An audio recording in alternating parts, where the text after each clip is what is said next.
tonight to have Robert Block with us. And Bob is a resident of Oregon. We're lucky enough to have him here. He's also a member of the Oregon Area Historical Society. He retired after working 34 years as a controlled substances forensic analyst with the Wisconsin Crime Laboratory in Madison, Wisconsin, where he was the head of the Controlled Substances Unit with oversight of case management, unit administration, and unit training. He testified as a drug identification expert in state and federal courts. Bob was also a member of the Wisconsin Crime Lab Field Response Team. Upon the request of law enforcement, the Field Response Team assisted law enforcement and photography, processing, and evidence collection at crime scenes and autopsies. Try this again. Okay, so Bob brings his 34 years of experience as a forensic analyst to explain the field of forensic science and the forensic services of the Wisconsin Crime Labs. In this presentation, he'll take us on a real-life CSI crime scene investigation that you will find informative, unforgettable, and haunting. So without any further ado, I pass it over to Bob.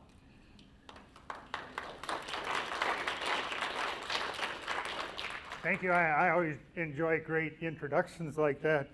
And it reminds me that when we would go to court, most prosecutors don't know chemistry. So we would actually prepare all the questions for them to ask. So they sounded very knowledgeable. And they also were asking the questions we knew the answer to. And I see we have a room full of CSIers here. And if you watch CSI on TV, you know that they will process a crime scene, analyze the evidence, and convict somebody in a court of law all within 1 hour. And we know that's not reality. So today I will give you the reality of forensic science. So let's begin with answering what is forensic science. I want to make sure my thing's working here. There we go. And if we need a definition, it would be any science used for the purpose of the law. And I like to simply think of it as science applied to the rule of law. Well, if that's what forensic science is, what is a forensic scientist? And I like to refer to this poster. A forensic scientist is just like a normal scientist, but way cooler. Now, I can verify that, having been a forensic analyst for 34 years at the Wisconsin Crime Laboratory in Madison, Wisconsin. But I'll let you withhold judgment as to whether this is true or not, and then at the end of the presentation, you can let me know if this indeed is true. But if we need a definition, the definition would be a forensic scientist is one who applies scientific methods to analyze and interpret physical evidence in criminal investigations and courts of law. Again, science applied to the rule of law. Wisconsin has 3 crime laboratories, one located in Madison, one in Milwaukee, and one in Wausau. The first crime laboratory was established by legislation in 1947. And that crime lab was actually located in the basement of the Capitol building in Madison, Wisconsin. In the early 1950s, the crime laboratory will move to a building on the grounds of the UW-Madison campus. In the early, these slides are jumping ahead here on me. In the early 1960s, the crime lab will move to this location here. Everything from this pillar to the left will be the crime lab. And this is where I will start with the crime lab in 1977. At the time that I start here, this building was originally built to hold a staff of 15. And when I start, we have now a staff of 35. And we no longer really have any room for expansion, either for equipment or for personnel. And they tell me when I start that we will soon be getting a new laboratory. And I tell them, well, when you tell me to show up somewhere here other than here, I will believe that. Well, 25 years later, we indeed did get a new laboratory. So if this is the crime lab, next to it was the ag lab, This end of the building is attached to the end here of this double-story building. In that double story was where the Department of Revenue was located. They will move out in the early 2000s.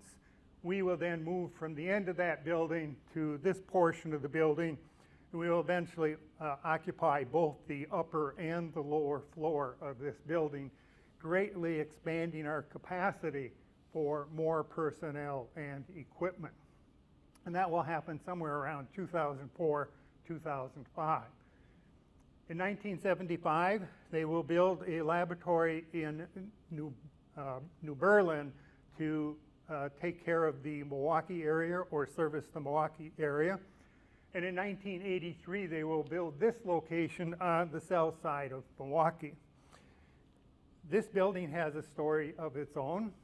In the 1980s, the government, state government, was not allowing any construction of new buildings due to budget issues, kind of like they have every year.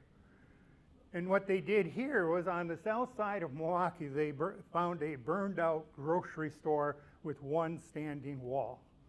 And in the process of doing the renovation of this building, they backed into that wall and knocked it down. But they completed the renovation, and it was considered a renovation, not a new construction. So they got around the law. If you work for the state, you have to kind of figure out how to be compliant with the rules and the laws, but be able to get to do what you need to do. The Milwaukee lab will actually be moving once more. If they've not already done so, they will soon be moving into a brand new location on the grounds of the Wisconsin Medical College in Wauwatosa. And in 1991, they opened a third laboratory in Wausau, Wisconsin. The lab is divided into 3 sections for lab services. You can see on the map to the left, serviced either by Milwaukee, Madison, or Wausau. And for crime scene response, it's divided slightly differently, again, serviced by one of the 3 crime laboratories. The services provided to law enforcement can be divided into 3 broad categories at the crime laboratory. The first would be chemistry. Within chemistry would be the controlled substance unit. This is the unit that for much of the 34 years at the crime lab, I would oversee the management and administration of this unit. This unit will analyze for the presence or absence of controlled substances. Controlled substances are defined as those which are illegal to possess or to sell. And the source of those materials would be generally from law enforcement. My unofficial title of this unit was head doper. Not because I knew how to use the drugs, but because I knew how to analyze the drugs. The next unit is toxicology. They are going to screen for drugs, controlled substances, and poisons to determine if they are in sufficient quantities to have caused death. And they are going to get their samples from body specimens, generally which would come from autopsies. And then the last unit in chemistry would be trace chemistry. They will perform, if needed, a chemical analysis on any material other than drugs. So they will look at things like arson, paint, glue, and tape, and so forth. All of the people who would be working in the chemistry area would have basically a chemistry degree. Here's an example of how we had to work around rules. When I was employing new analysts in the drug section, the state said we could not require a degree in chemistry. Kind of doesn't make a whole lot of sense, but they did say you could list all the chemical courses they would have to take in order to qualify to work in the controlled substance unit. So we would just list all the courses that we needed them to take, and if they took all of those courses, they had a degree in chemistry. So again, the way you would work around it. The next area is called criminalistics. This would be the areas that would be the oldest in the field of forensic science. And simply by the name of the unit pretty much tells you what they do. So we have firearms and tool marks. Firearms are going to examine guns, rifles, and ammunition. Tool marks, that's fairly straightforward. Here's an example. If we had these scratch marks, say in a burglary, and we had a screwdriver laying there on the ground, we can then match this screwdriver to these screw marks to see if they match and if that was the tool used to commit the burglary. Pepper Burris, maybe some of you remember him. He was the lead trainer for the Green Bay Packers for many years. And he had a rather unusual hobby. His hobby was to collect ammunition. And he had perhaps the world's largest collection of ammunition. Periodically, we'd come across ammunition he didn't have. And then we'd just make a little swap. We'd give him our ammunition for some Packer paraphernalia. And it worked out quite well. He was considered an expert in the identification of ammunition. In other words, he was a forensic ammunition examiner and expert, and he did indeed testify in courts of law as an expert in ammunition identification. Next we have latent prints. That's fingerprints. Fingerprints go all the way back to ancient times, but they weren't used for identification purposes until around the mid-1850s. And this was the only way we had a unique identification, because we all have our own unique fingerprints. We'll develop some other unique methods, and we'll talk about those in just a little bit. Then we have footwear. Here's an example here. If I go out and buy a new pair of Skechers shoes, there's nothing unique about those shoes. There's hundreds of thousands of those in the world. What makes the pattern unique is I have a unique walking pattern that's unique to me. And as I walk, it wears my shoe in a certain fashion. And now if I step something and I gouge it or cut it, now I'm leaving another identifying mark, and we can use that for making comparison purposes. Then we have what's called the friction ridge database. This is nothing more than a computer that has hundreds of thousands of fingerprints in it. Where do these fingerprints come from? Well, they would come from evidence submitted to the crime lab for analysis, or they may be submitted by law enforcement agencies. Under the state of Wisconsin, if you are charged with a misdemeanor or a felony, you must submit a fingerprint to the crime laboratory, and that fingerprint will be entered into the database. Now, how do we use that? Let's go back to our hypothetical case of our scratch marks. And we find this screwdriver laying on the ground, and they match. Now we can search that screwdriver to see if we can find a fingerprint. And let's say we do. If we have a suspect, we can take their fingerprint and see if it matches the one on the screwdriver. But let's say it doesn't match, or we don't have a suspect. Now we go to our database, and now we're beginning a statewide search to see if we can match that fingerprint. But let's say we can't find it there either. Now we go to the next step. We go to the FBI's Next Generation Identification System. They have access to every state data bank, and so they can begin to search nationwide in addition to their own database of fingerprints. And the FBI in their NGI system have around 200 million prints on file. Then the next unit is forensic imaging. That's photography. And there's primarily two types of photography done at the crime lab. The first would be in-house, where we will be photographing evidence that is submitted either for purposes of doing analysis or for record purposes or for court in terms of preparing charts and graphs and so forth. And then we have crime scene photography. Here's an example of a crime scene photo. Now, and we'll talk about this one a little bit later when we do our CSI investigations. If I'm in court and I'm asked to describe this scene, and I were to say it was a total mess, is this what you would interpret my definition of that crime scene?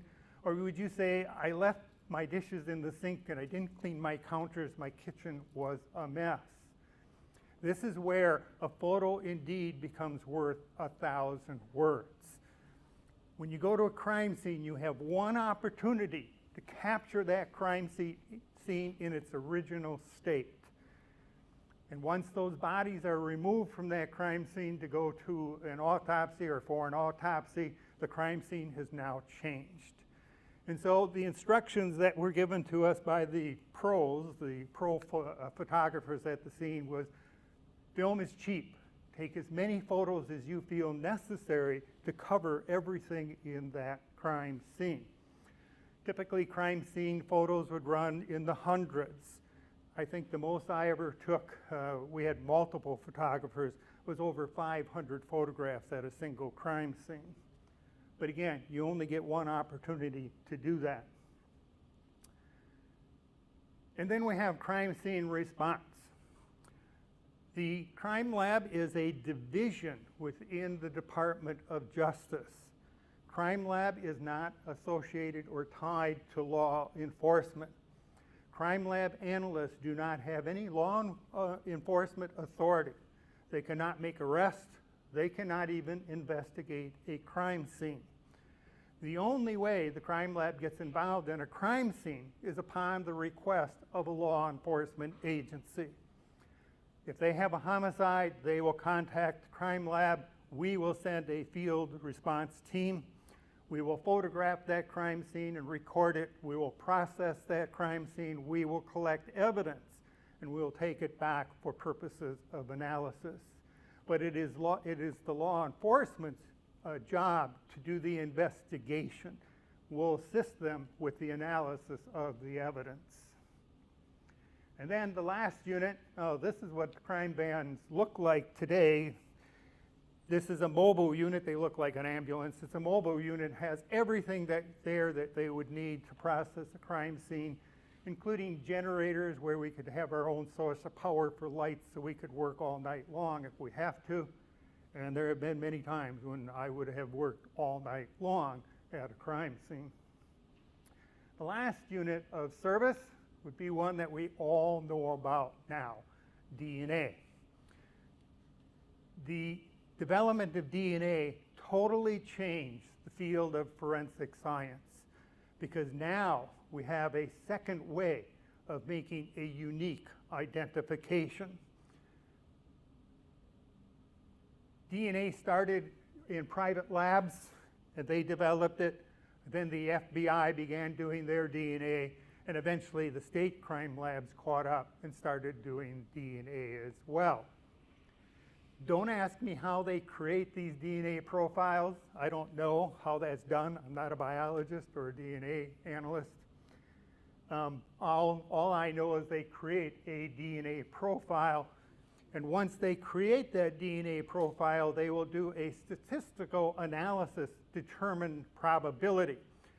And those statistic probabilities will come in the area of 1 to billions. In essence, 1 out of the entire world population, making that DNA profile unique to that individual. We're actually working on more unique identifications. Your earlobes are unique. Your eye irises are unique. Your walking pattern is unique. You hear about these when they start talking about the Idaho killer that killed the 4 students, or even the Nancy Guthrie case, where they talk about walking in this unique pattern that they see. They maybe don't have the probability statistics like DNA, but now we take all of those in combination, and we can pretty much narrow it down to one single individual. Like fingerprints, they also have a DNA data bank. Same thing. It's nothing but a computer filled with hundreds of thousands of DNA profiles. Those DNA profiles, again, will come from evidence that is being submitted to the crime lab, and from other law enforcements throughout the state. Like fingerprints, if you're charged with a misdemeanor or a felony, you must give a DNA sample to the crime lab. And that's usually done by swabbing the mouth. They'll send that sample to the lab. They will develop a DNA profile and put it into the data bank. Let's take a hypothetical case again. We have a victim, and the victim has blood on their clothing. We can take a sample of that blood on the clothing, develop a DNA profile, take blood from the victim, do their DNA profile, see if it matches. But let's say it does not match. Now we may have the suspect's blood on that victim's clothing. If we have a suspect, again, we can develop their DNA profile, see if it matches. If it doesn't, or we don't have a suspect, now we can go to our data bank and do a statewide search. But let's say we don't get a match there. Now we can go to what's called CODIS, the Combined DNA Index System, which is operated by the FBI. They again have access to all state DNA data banks in addition to their own national data bank. And now we can begin a nationwide search for that profile. That was what was done in the Idaho case, and that is also what was being done in the Nancy Guthrie case. Now, people will ask, do we have access to the genetic descendants profile, DNA profile, those private companies that do ancestry profiles? The State Crime Laboratory does not have access to any of those types of profiles. However, the FBI does. And it was that genetic ancestry profile where they got the Idaho killer of those 4 students in Idaho. And supposedly that's what they were going to go to next with the Nancy Guthrie case. Well, those are the services that are provided to law enforcement from the crime laboratory. Who can request the services of the crime laboratory? It would be the sheriff, the coroner, the medical examiner, the district attorney, the chief of police, the attorney general, the governor, or head of state. In general, these, in a broad classification, these are all some type of law enforcement agency. What kind of evidence? Well, the crime laboratory, except for analysis. We have 2 broad classifications of violation of the law. The first would be misdemeanors. This would be a violation of the law in which the penalty is less than a year in a county jail and or a fine. The only misdemeanor evidence the crime lab will accept for analysis is the possession of certain controlled substances like marijuana, cocaine, and so forth. And then we have criminal or felony cases. These would be violations of the law in which the penalty would be more than a year in a state or federal prison and or a fine. The crime lab will accept evidence from any felony case. The crime lab analyst will go to court and they will testify as an expert in their field. Well, how do we get somebody to be an expert in their field? It's going to be based on their education and their training, their number of items or cases that they work, how many times they testify in a court of law. You don't come to the crime laboratory, start working the first week and testify in court the next week. It takes an extended period of time to get to the point of being qualified as an expert. We could train somebody in the drug unit fastest to get them to be an expert. Usually within 3 to 6 months, they would be working drug cases and they're already testifying in court as an expert. But other areas of forensic could take anywhere from 1 to 2 years of training before they would be ready to go to court and testify as an expert. The most difficult trial that you ever have as an analyst at the crime lab is your mock trial. Because at your mock trial, this would usually be held at the lab, when you do the mock trial, the prosecutor and the defense attorney are chemists. They know the background of what you're testifying to. They know what kind of questions to ask. That either you end in a kind of a dead end where you can't come up with a good answer, or maybe you don't even know the answer. Those would be the worst trial you will face. I like to take my analyst, and I would work with the UW Law School, in which the law students would act as prosecutors and defense attorneys. For the judge, they'd either bring in an experienced attorney or maybe even a judge. And then they'd bring in a psychology class. And we'd only have two witnesses, the law enforcement officer and the chemist. And the psychology class would listen to the testimony and then determine after it was concluded whether that person would have been guilty or innocent.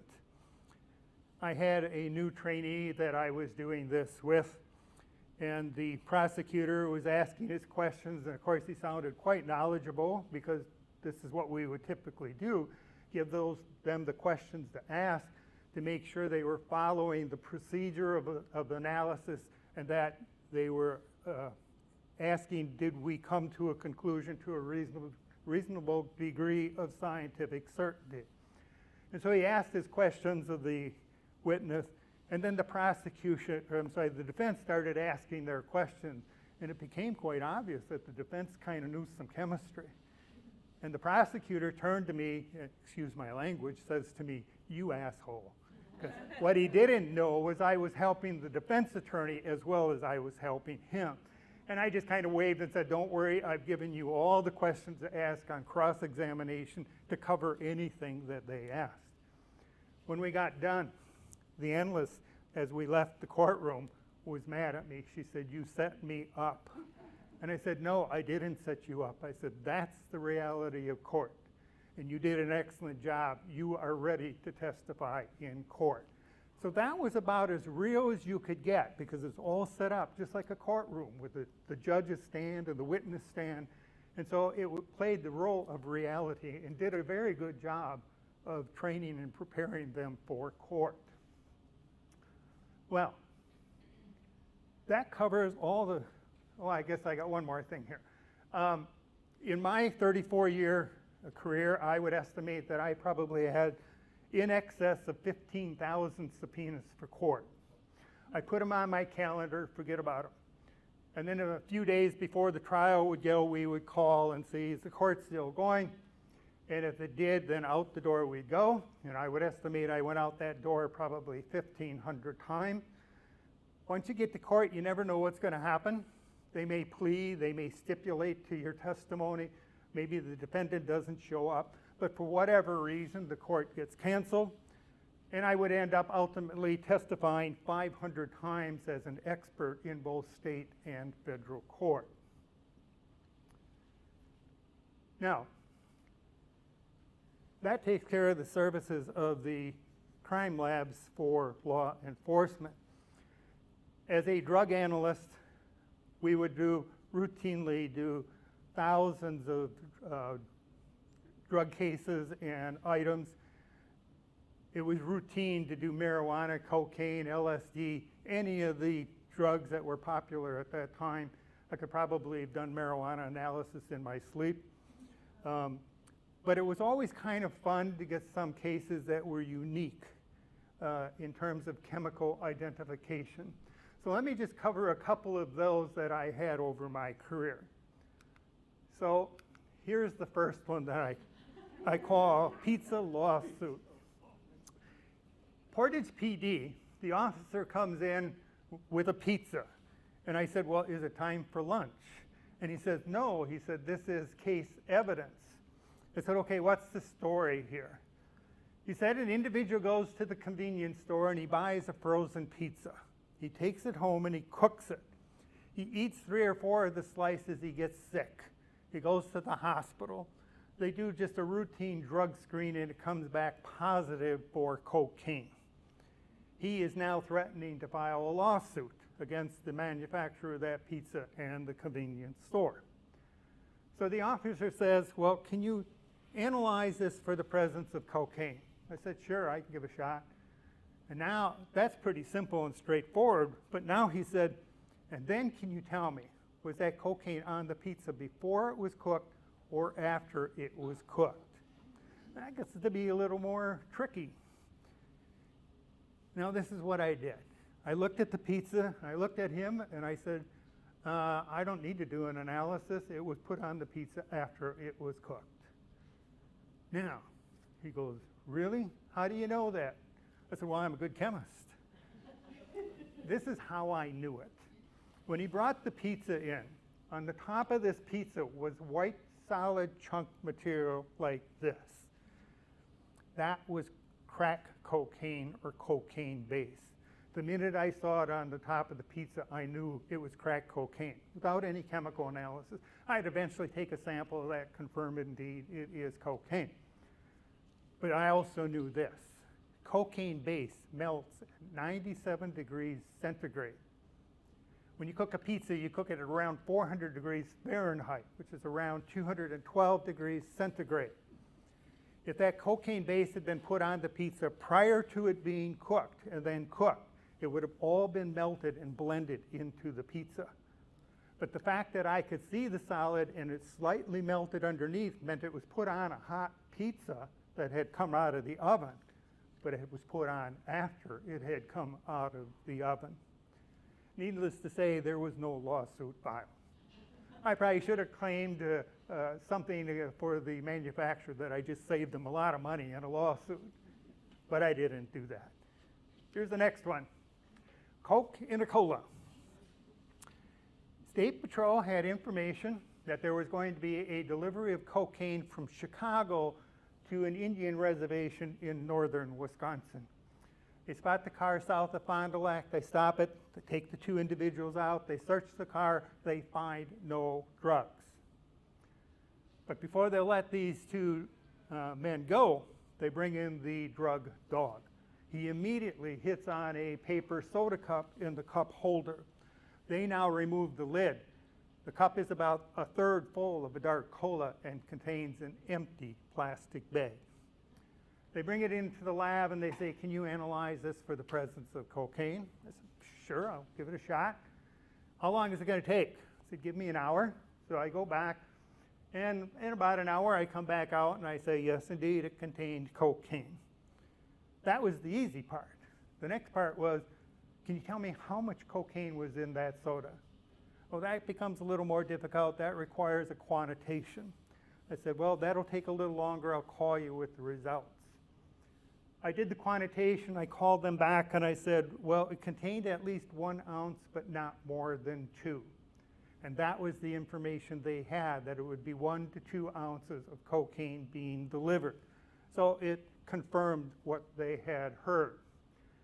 Based on this case, 16 individuals were indicted on federal charges of the possession and delivery of cocaine.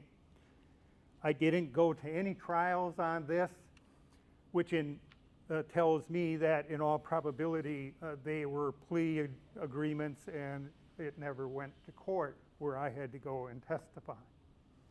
Here's another one. Dane County Metro comes in with a large black plastic bag like this. And I said, well, what have you got there? And they open it up, and it's filled with sticks and leaves. And I go, okay, what am I supposed to do with this? We'd like you to check it for the presence of heroin. I said, really? And they go, yeah. I said, all right, we'll give it a try. So I take it back, I take some of the sticks and leaves out, I do an extraction, I do an analysis, and indeed it is, or contains, heroin. Now, would you think if somebody dropped a bag of sticks and leaves on your porch, you were getting a delivery of heroin? No, you would never think that. It was a clever way to disguise it. So obviously they had some kind of a tip that this was coming. While we didn't see a lot of drugs disguised in this kind of fashion, it was not unheard of. I actually had a set of curtains that were saturated with heroin. But these are just some of the more unusual cases. Here's my last chemistry case. There was a notorious crack cocaine cooker in Madison, and he was known throughout all of Dane County, and even the state as well. And he looked something like this guy right there. Maybe you recognize him. When I started at the crime lab, almost all cocaine was in the form of what was called cocaine hydrochloride, or the salt of cocaine. It's a nice white powder. You would normally ingest it by snorting it into the nose or putting it into solution and injecting it into the body. And it will take some time, maybe up to 10 minutes, before you feel the euphoria effect. In the mid-1980s, along came crack cocaine, which is cocaine base, non-salt form of cocaine. That's pure cocaine. And the method of ingestion is you will smoke it. You're inhaling it as a gas or vapor into the lungs, relatively large surface for absorption, close to the heart, from the heart to the brain. You will feel that euphoria effect in 10 to 15 seconds. So it's a very rapid euphoria effect or high from the cocaine. And because it's pure, it becomes very addictive. Well, because this was new, I would make it for law enforcement so they could see what the process was for making the cocaine base. I would show them how to run field tests on both forms of cocaine so they would have the indicative test for establishing probability for courts of law, and tell them how to go to court and testify as to which form they have. Although it really doesn't matter what form you have, the law simply says cocaine. It doesn't say which form it has to be in. Perhaps the most infamous time that I made crack cocaine was I made it for our Wisconsin State Supreme Court justices. When Shirley Abrahamson was the Chief Justice, she thought it would be worth their time to come to the crime laboratory, tour the lab, and find out what services the crime lab provided to law enforcement. And each unit was given 5 minutes to explain what we did. And I thought, well, how do I explain to them in 5 minutes what I've been doing for a lifetime? So I thought what I would do instead was make them crack cocaine. And so they came in, I told them to have a seat. I got out my microwave. I took a beaker, filled it with water, dumped in a bunch of cocaine hydrochloride. Remember, it's a salt. It's going to dissolve in water just like table salt would. Now I have to convert it from the salt to the free base. So I add my magic ingredient, sodium bicarbonate. You probably know it as baking soda. This cleaves off the hydrochloride, leaving the cocaine in the free base form. Now, how do I get it out of the water? Remember I said cocaine base melts at 97 degrees centigrade. Water boils at 100 degrees centigrade.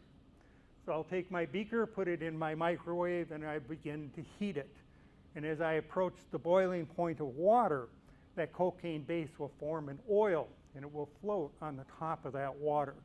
And if I get enough of it, it'll glob together and settle to the bottom of the beaker.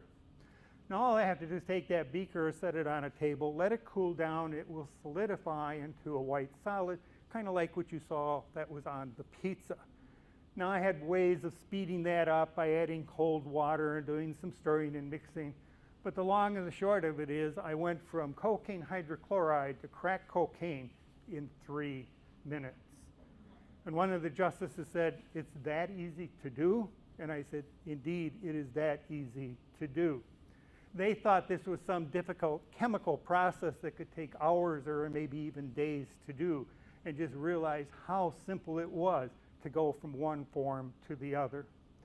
I'm willing to bet 10 years later, if you'd asked those justices, "What do you remember about your tour of the crime lab?" they would have said, "I remember that guy made crack cocaine." They wouldn't remember me. They would just remember seeing cocaine being made. All right. Well, that kind of covers some of the unusual drug cases in my time at the crime lab. Now, let's play CSI. Let's go to some actual crime scenes. When we do this, you're not going to see anything graphic here. That's not the purpose of this portion of the presentation. You want to see graphic CSI, watch it on TV. Watch CSI. My wife loves watching those shows. I never watched them. I did it for more than 20 years. I didn't need to see it on TV. So let's get started. Before we actually get to any, I want to just introduce this gentleman, Robert Huntington III. He was a forensic pathologist, nationally renowned, had quite a reputation. He was a larger-than-life person. He was very odd in his behavior in many ways. He was a Quaker. He had a beard, never had a mustache. I don't know if he ever owned a comb. He's very intelligent, was a great joke teller. I think if you do this for a living, you have to have some kind of sense of humor. As a forensic pathologist, pathologists will determine the cause of death. A forensic pathologist will normally be determining the cause of death from either an unknown death or a homicide. And then they will go to court and testify as to that cause. He would always be impatient. He wanted to just go, go, go. And we'd say, Doc, give us 20 minutes, we'll go take a break. Let us get our photos, come on back. He would always be teaching while he's doing this. We had one where he'd open the chest cavity and he said, oh, you all might want to come and look at this. So we all walk up and we're all looking in the chest cavity. He goes, you see those white spots on the lungs? And we're all going, yeah, yeah. That's active tuberculosis. You might want to step back when I cut those lungs open.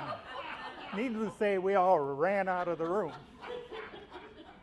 When Dr. Huntington would go to court, attorneys would either love him or hate him because they couldn't control what he would say. And let me just give you some examples. Typically, a defense attorney might say, well, Dr. Huntington, would that have caused death? And he might say, he would go, well, I don't know, but if we could get 50 defense attorneys to volunteer for a study, we could find out. I happened to process a crime scene in Edgerton, and I don't know why. For some reason, I was at the prelim when he was testifying. And the defense attorney says, well, then, Dr. Huntington, you don't know how the body got from Edgerton to the hospital for the autopsy. And he says, well, no. He said, but I know it didn't come on a bicycle. Dr. Huntington would often ride his bicycle from the UW hospital out to the crime lab, bringing his autopsy samples or come to pick up a report. He had 2 daughters, and they would raise goats and sheep, and he would take those goats and sheep and his daughters to the fair for judging in the back seat of his BMW. Perhaps his most notorious time in court. The defense attorney said, well, Dr. Huntington, have we covered all of the wounds? And he said, well, no, you missed one. And the defense attorney said, well, which one? He said, well, one to the head. And the defense attorney said, well, where in the head? Dr. Huntington said, well, in the forehead. And he said, well, where in the forehead? And Dr. Huntington said, well, if you would approach the stand. So the defense attorney walked up, stood right in front of him. Dr. Huntington reached into his coat pocket, took out a red marker, went like this, drew a circle on the defense attorney's forehead, and said, right about there. Now you know why defense attorneys didn't like him in the court. Well, unfortunately, we lost Dr. Huntington on February 22nd of 2015 at the age of 77. He was always enjoyable to work for. You learn something at almost every autopsy, and we will always remember Dr. Huntington. Now, let's go to some actual crime scenes. This first one happened long before I was at the crime laboratory. It is probably the most notorious homicide crime scene in the state of Wisconsin. If you're over, certainly if you're over the age of 50, you would know all about this case. Maybe you wouldn't know all about it. You'd know about it. Even if you're younger, you might know about it. This happened in 1957. And here's the name, and you'll recognize it. Ed Gein, known as the Butcher of Plainfield, or the Plainfield Ghoul. This crime scene is the basis for the book Cycle, written by Robert Bloch, a different Robert Bloch than you have here tonight. And it's the basis of this book that Alfred Hitchcock will make the movie Cycle. Never seen this movie. I should watch it sometime. But also this crime scene is the basis for more modern horror shows like the Texas Chainsaw Massacre and Silence of the Lamb and others. There's a Netflix series called Monster out right now about the life of Ed Gein. If you're into that kind of thing, go ahead and watch it. I had to watch it as a matter of research for my presentation. And much of the information about Ed is true, but much of the information about everything else involved in there is completely distorted. But you can watch it and make your own evaluation. Here he is in 1957 when he's brought to the crime lab. This is when the lab was down at the UW campus. And he was brought there for the purpose of polygraph. Polygraph is no longer done by the crime lab. Polygraph is no longer accepted in courts of law. Although law enforcement agencies still use polygraph for purposes of investigation. Let me lay out the case for you. On December 8th of 1954, Mary Warden, who owns Mary's Tavern north of Plainfield, one of her workers shows up in the morning and he knows something is wrong. The lights are on and the front door is unlocked. And he says Mary would never close at night, leaving on the lights and not locking the front door. He enters the tavern. He cannot find Mary, but he finds a large pool of blood with bloody drag marks out the back door. The police are notified. They will search for Mary. They will not find her. They don't know what has happened to Mary. Now let's jump ahead 3 years to December 7th of 1957. Bernice Warden, a widow, and her son Frank own Warden's hardware store in Plainfield. Frank is out deer hunting. It gets dark. He heads back into Plainfield. He decides he will stop at the hardware store to check up on his mother, who is working alone. When he enters the store, he does not find his mother. He finds a spot on the floor where it looks like maybe blood had been wiped up. He looks in the cash register and he sees a receipt for a gallon of kerosene. He remembers that the day before, Ed Gein had been in asking about kerosene. And he had told Ed he would be out deer hunting, so he would know that his mother would have been there alone. He notifies the police. They begin searching for him. They find him quite quickly. He's in the local grocery store. Now they decide to go out to Ed's home to see if they can find Bernice Warden. The house is dark. Attached to the back of the house is a shed. They go into the shed. They turn on their lights. They find Bernice Warden hanging from the rafters, eviscerated, and her head is missing. Now they go into the house and they find this house of horror with body parts scattered throughout the house, things made out of body parts like lampshades and cups and bowls and so forth. Simply, terribly a house of horror. In 1958, Ed Gein is ruled insane and he cannot participate in his defense. And he is sent to the Central Mental Hospital in Waupun. 10 years later, in 1968, he's now ruled competent, sane that he can participate in his defense. He will have a bench trial. Judge Gallmer will find him guilty of killing Bernice Warden. He will never be charged with the death of Mary Hogan, although he will admit he did kill Mary. Judge Gallmer will hold a second hearing, and he will rule Ed innocent by reason of insanity. He will be sent back to the Central Mental Hospital in Waupun. Ultimately, he will end up at the Mendota Mental Hospital here in Madison, and he will die in 1988 at the age of 77. Here's our crime scene. Let me just point out here, here's what our crime scene van looked like back in 1957. I want to also point out this individual here carrying some evidence to the van. That's Al Wilimowski. He also worked at the crime lab for 34 years. He was a firearms expert. He was nationally renowned. He actually test-fired the rifle used by Oswald to kill Kennedy. And if you notice, he's got a hat on, he's got a long overcoat, and he's wearing a coat and tie. Why they went to crime scenes like this, I don't know. When I went, your outfit that you wore, where you wore your oldest, grubbiest tennis shoes, jeans, and t-shirt. Because if you stepped in a pool of blood, you were going to throw those shoes away. And then eventually they got a little better, and they gave us coveralls. And then eventually they went to Tyvek suits. And now they go with Tyvek suits with hoods and masks because you can't leave your DNA there. And it gets pretty warm and uncomfortable in those Tyvek suits when you're working for an extended period of time. This room here was a living room, and this is where his mother would come and stay when she would visit. After her death, he will seal these rooms off and never use them again. He will live in the rest of this house down here. Here's a bedroom, here's the kitchen. I think this is just a storage area. In this kitchen, on that stove, they will find the heart of Bernice Warden. And in a cardboard box, they will find the head and brain of Mary Hogan. Truly a house of horror. And now you know where the basis of Psycho came from.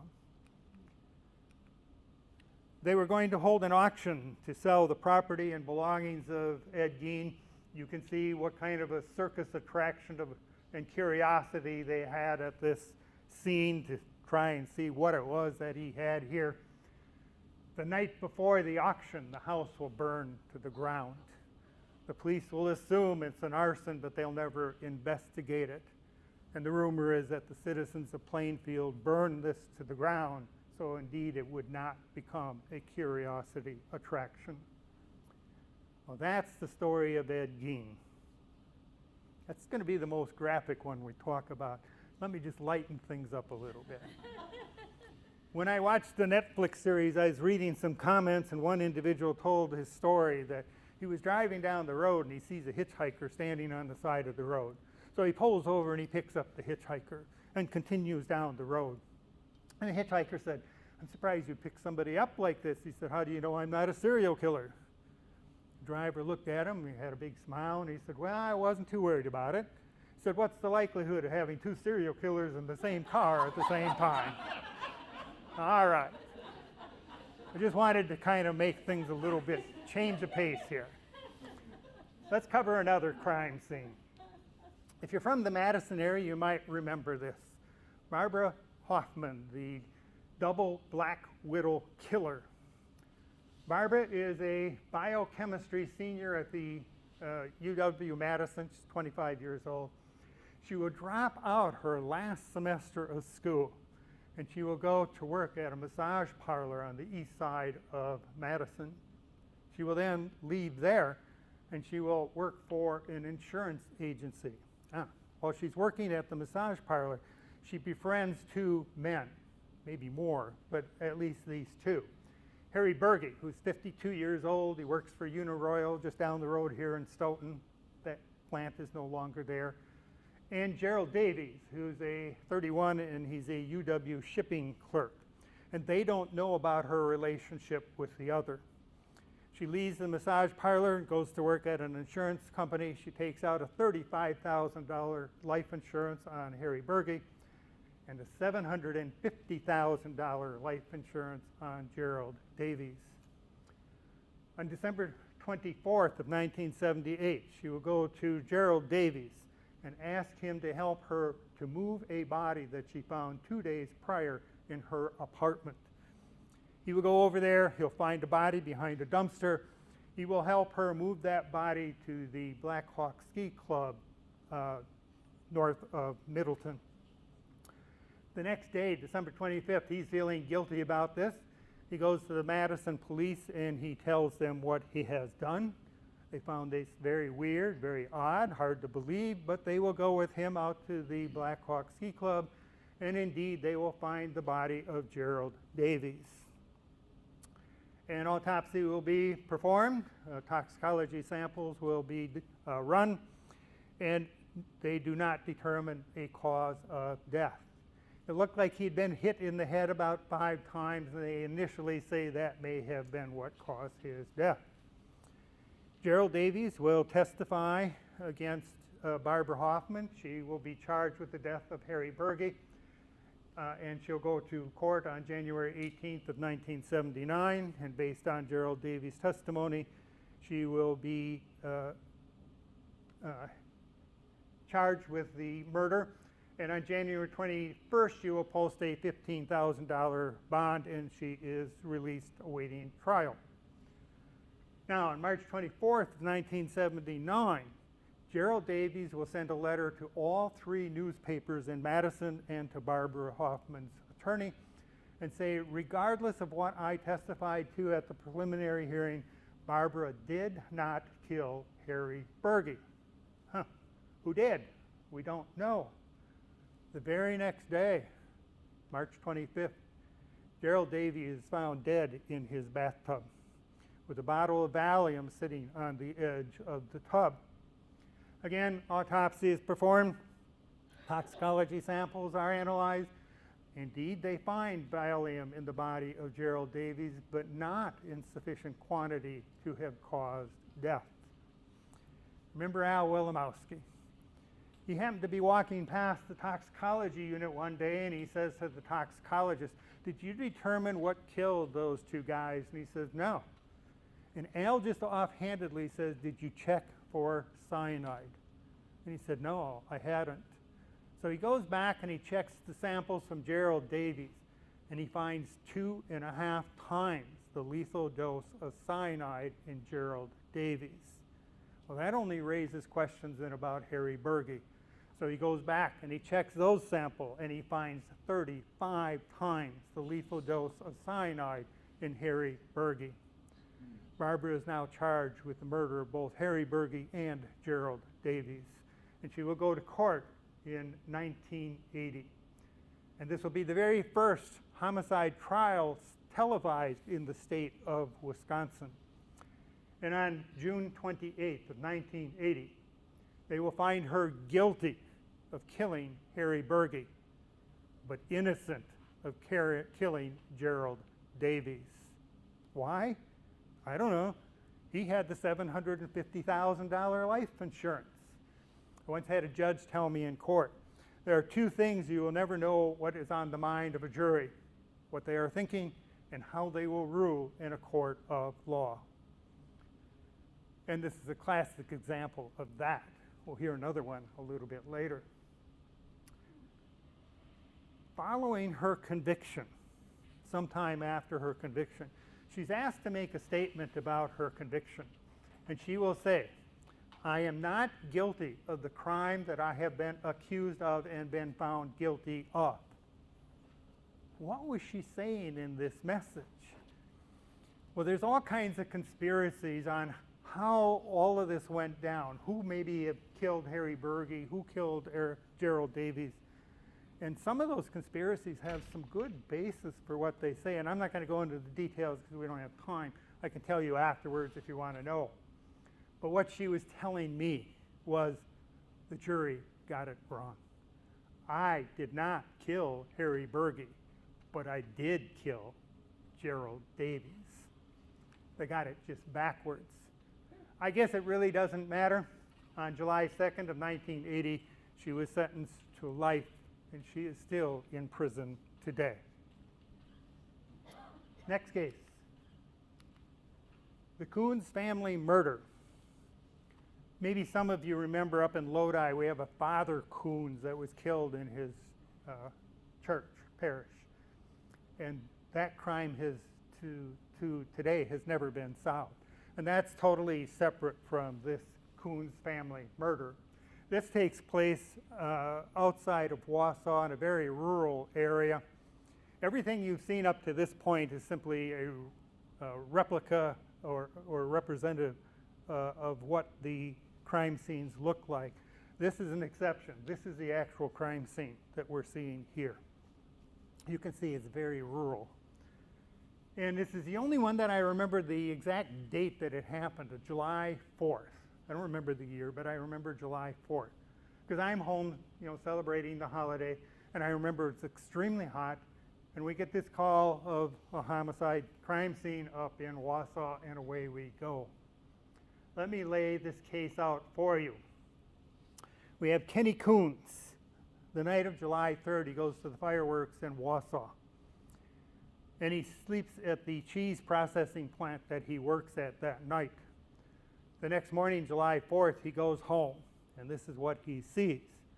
Half in and half out of this back door, shot and dead, is his Aunt Marie Coons. In the kitchen on the floor, shot and dead, is his brother, Randy Coons. In a bedroom, still in the bed, shot and dead, is his father, Clarence Coons. In another room, slumped down in a stuffed over chair, is another aunt, Irene Coons, shot and dead. Remember I said it's extremely hot. She's sitting in this chair, she's wearing a winter coat, a scarf over her head, and insulated boots. Very, very strange family. I don't know what they did for a living other than Kenny worked at the cheese factory. There was a 2-hole outhouse outside of this house, both holes totally filled to the top and dry. I assume they just went out into the woods. Dad had a 5-gallon bucket that he used in the bedroom. When you go to a crime scene, you have to deal with, obviously, the bodies that are at a crime scene. That's bad enough to deal with. But now you have to deal with the rest of the environment of a crime scene. You have unique smells. Bodies decomposing have a unique smell. Blood has a unique smell. You get a crime scene like this that's just terrible in terms of the interior and the upkeep. There is no running water in this house. There's a litter box in the sink totally overflowing. Under that bed where Dad is dead, from the end of the bed to the other, the floor is just covered with cat crap. And now we're dealing with temperatures in the 90s. You can imagine what the odors are like when you're working there. And you're dealing in a sweltering hot weather, all bundled up in this coveralls and so forth. But that's the crime scene, that's the reality, that's what we have to deal with. And you work to get done and through that and process that crime scene as quickly as you can. And you just have to do it. And many times you're just not even thinking about what it is you're doing and what you're photographing. You're just so busy getting things done. And it isn't until you get the photos back that you now realize what it was you were actually photographing and processing. Missing from this crime scene is Helen Coons, Kenny's mother. She is found 9 months later in the next county over, dead in a swamp. Well, we don't have a suspect here, but eventually they developed this suspect, Christopher Jacob III. He works on a family farm not too far away, and he had purchased a used vehicle from the Coons family. They get a search warrant, they go to his house, they search his bedroom. And in the bedroom, they find a receipt for new tires that he had put on this vehicle he had purchased from the Coons. They go to the gas station where he purchased those tires. They find the tires that they removed from this car. The tire tread wear on those tires matched the tire tread wear at the crime scene.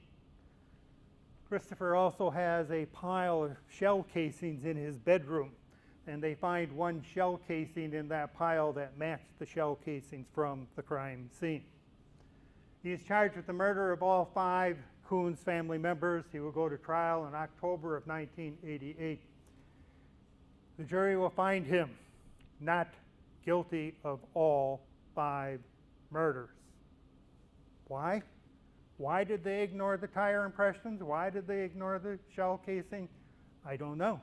Remember what our judge told us. You never know what a jury's going to do. He's free. He's off. He's out. But he's not done with the law. On June 23rd of 1993, his ex-girlfriend will go to the sheriff and say, Christopher told me he killed all 5 Coons family members. He will take me to the house and show me where he killed 4 of them. He will take me to the marsh and show me where he killed Helen Coons and left her body. He is now charged with the kidnapping and false imprisonment of Helen Coons. He will appeal this all the way to the Supreme Court as double jeopardy. They will not hear the case. They'll send it back to the lower court for a hearing. and he will go to court, and on June 23rd of 1993, he will be, I'm sorry, on June 8th of 1998, he will be found guilty of the kidnapping and false imprisonment of Helen Coons, and he will be sentenced to 31 years in prison. Now, interestingly enough, in 2020, he was actually released on probation, but he refuses to participate in the probation system. He won't sign the paper, he won't report to his probation officer, and he's immediately taken back to prison. His release date is 2029. This is what he looked like when he goes to trial. You can see what 30 years in prison will do to you. That takes me to my next case, the Lodi speedy delivery. Again, if you're from the Madison area, you might remember this case. There's a couple that owned a very nice log house. Again, this is not the house, but it looks a lot like the one that was there. And they would go to a resort down in Mexico, and they got to know the family that ran this resort, and they suggested that they should have their daughter Daisy come back with them and go to school in Lodi so she could improve her English to help with the family business and the American tourist. And they thought that was a good idea, so Daisy comes back with them, and she goes to school in Lodi. She does not like it there. She feels she's being harassed, and she doesn't fit in, she wants to go home. But her family says, no, you will stay and finish the school year. One day, she will call the woman owner of the house and say, I'm not feeling well, I'd like to go home.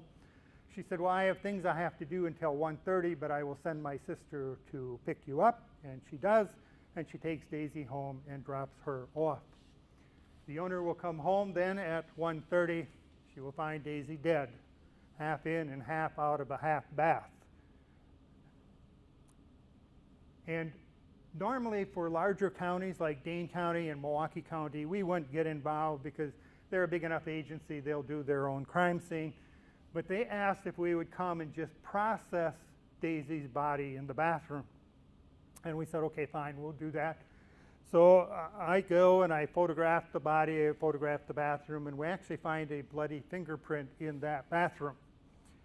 And when I'm there, I also see a foot impression in the hallway between the bathroom and the garage. I don't feel qualified to take that photo. I said, let's get our real photographers because you're close. We're close. And so the next day they go up and they photograph that footwear impression. Then 3 days later, they ask us to come and take photos of some tire treads on a blacktop driveway. They're black tire impressions on top of a brand new blacktop driveway located between this house and a large storage shed over in this area. I wanted to photograph those the first day that I went, but they said, no, we've got it. Now 3 days later, they want us to photograph it. It's the kind of thing that when I set up my camera and I'm looking straight down, I can't see those tire impressions because it's black tire impressions on top of a brand new blacktop driveway. What I ended up doing actually was putting my scale in, and I ended up focusing on my scale and I took my photos. I have never seen those photos. Now, about a month after Daisy's been killed, Dane County's been doing their investigation. Students from Lodi are suspects, and they interview them, they clear all of them. They have no idea who may have killed Daisy. The Mendez family contacts the police and they ask, why did we get this package back that we had sent to Daisy? It's like I assumed it was a goodwill package, you know, with cookies and notes and stuff to raise her morale. And they don't know. The Dane County deputy comes to the crime lab, he grabs my photos of these tire impressions, and he goes to Lodi, or he goes to Speedy Delivery, which was a delivery service at that time no longer exists. And he goes to the parking lot and he's looking at the tire impressions photos that I took, and he's looking at one of the vehicles and he looks at the tire and he goes, these match. And he goes in and said, who made a package delivery to this location on this date? And it turns out it is Joseph Patrick Fallon, 23 years old. And he only lives 3 blocks from the crime lab. So off to his apartment we go, and we process his apartment, recover shoes with blood on it, along with other evidence, and he is taken into custody. And I don't remember the timeline, some 4 to 6 weeks later, Joseph Falon will hang himself in the Dane County Jail. Case is closed. The evidence is never analyzed. Did we get the right guy? I'm pretty sure we did. We have his shoes with Daisy's blood on it. We have his foot impression in the house. We have his bloody fingerprint in the bathroom. Let me lay out what I think happened here. To get to this house, you go up Highway 113 to Lodi. You come off of that on a blacktop road to a dead end. Now you take a gravel road to get back to this log house. This log house is so far back off that paved road, you can't even see it. It's at least a quarter of a mile back. And this is what I think happened. Patrick Falon makes this package delivery to this house. Nobody's home. He leaves. He comes back the next day to attempt to make the package delivery again. He rings the doorbell, knocks on the door, nobody answers. Daisy's there, but she will not answer the door because she does not know who he is. Northern Dane County and Iowa County had had 40 burglaries. They didn't know who were committing these burglaries. They did now. He would make his deliveries, case out these locations, and then go back several days to a week later and burglarize them. He's here the second day. Nobody answers the door. He looks around. He says, I can't even see the highway from here. Nobody knows if I'm here. Is there anything here worth stealing? They say they never locked the front door. He walks into the house. He confronts Daisy. And he kills Daisy. And in his panic, he rushes out and peels out of the driveway, leaving a fresh set of black tire impressions. Gets out to the highway and he goes, shoot, I left evidence. And he goes back and he attempts to recover this evidence. He won't find it. It's already been flushed and into the septic tank. We got it. No use to us. It's contaminated.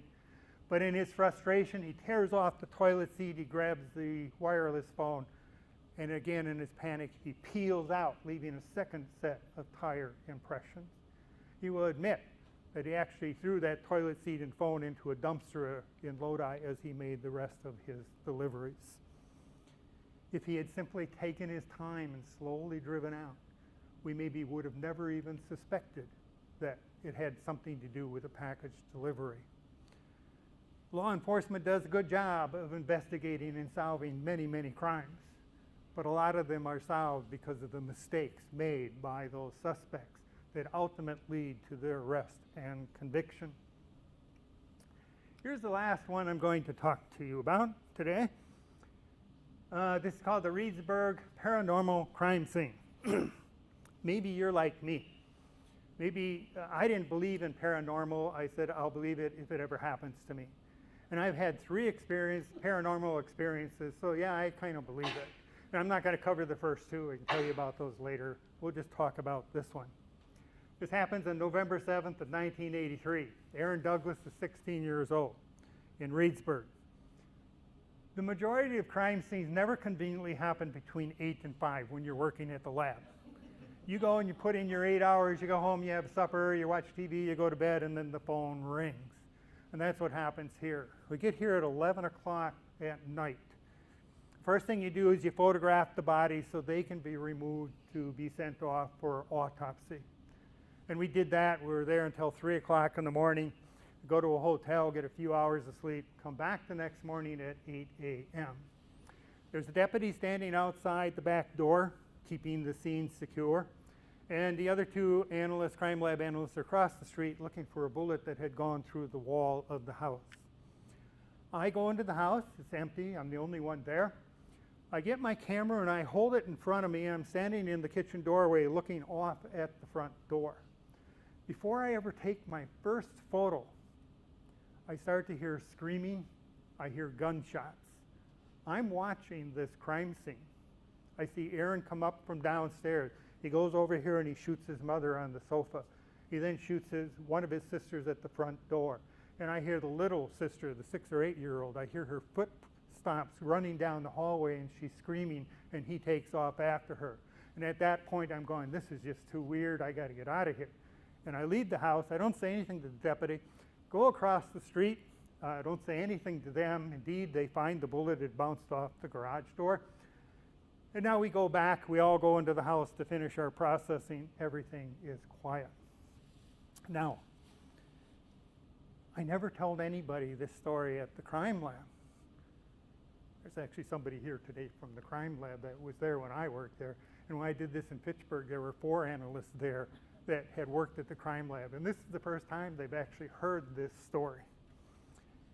My question in my mind was did I actually see a paranormal, or was that a paranormal experience or not? I had no way to prove it. I thought I did. I was pretty sure I did. Aaron Douglas convinced me that indeed it was a paranormal experience. When we go to a crime scene, we're there to process and collect evidence. And normally you go back to the lab. If you need to, you do the analysis. And normally I'd pay no attention to the results or consequences later on. I had no idea what happened here in this case. Ultimately, Aaron Douglas will be charged with the murder of his mother and his 2 sisters. And he will be found innocent by reason of insanity and sent to a mental hospital where he remains today.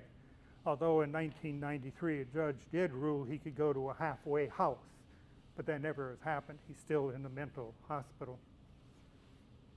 It wasn't until I did my research for this presentation that I found out that after he kills his mother and his 2 sisters, he dials 911. And he says, I've shot and killed my mother, I will be in the basement. And they go to the house, and indeed he's in the basement, and they take him into custody. And after they take him into custody, he actually gives a confession. And this is the first time I've ever seen this confession. And I read this confession. And as I'm reading the confession, he is telling what he did. And I'm watching, and that's exactly what I was seeing as he reads, or as I read his confession. I tell people it's kind of amazing. Every time I talk about these, I am seeing all of these scenes in front of me as I'm talking to you. They're all there. They all come up, and I'm actually seeing them as I describe all of these. In some ways, it's kind of neat in order to be that, but it creates a lot of unusual memories. So I think in my mind, he indeed did convince me that this was indeed a paranormal experience. That is the only time that ever happened to me at a crime scene. I'm not aware of anyone else at the crime scene, in the crime lab, ever saying that they had such an experience at a crime scene. So it was quite unique and one that I will always remember. Well, if we wanted to, we could spend the whole rest of the night talking about drug cases and crime scenes. Here's some more that I was involved with.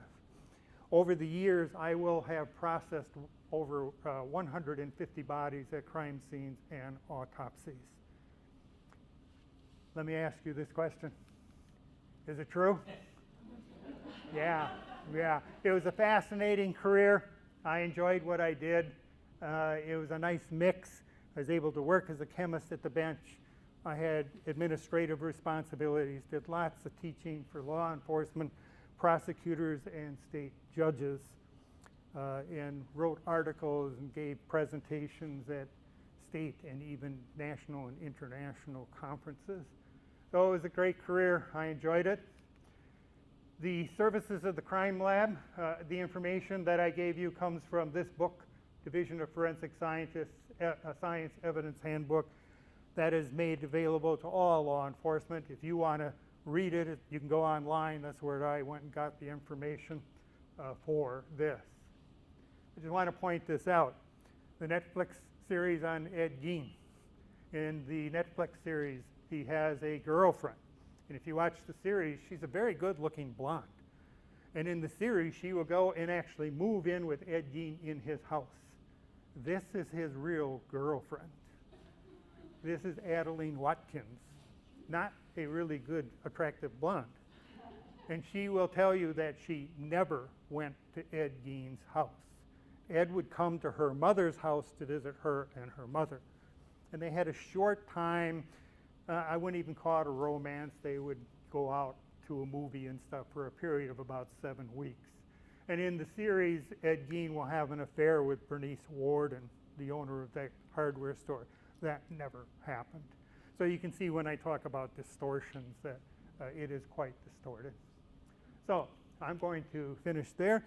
I'll hang around. If anybody has any questions on this, any of these, I'll be glad to try and explain it to you. If you have any questions on anything I've talked about up to this point, I will be glad to try to answer those for you. Otherwise, I will thank you for your time and your attention. I hope you found it informative and educational, and you'll learn something tonight about forensic science and crime scene investigations. Thank you very much. Any questions? I know I overwhelmed you, right? Did you have a question? The question is, how accurate is CSI on TV? I would say it actually is quite accurate. That book,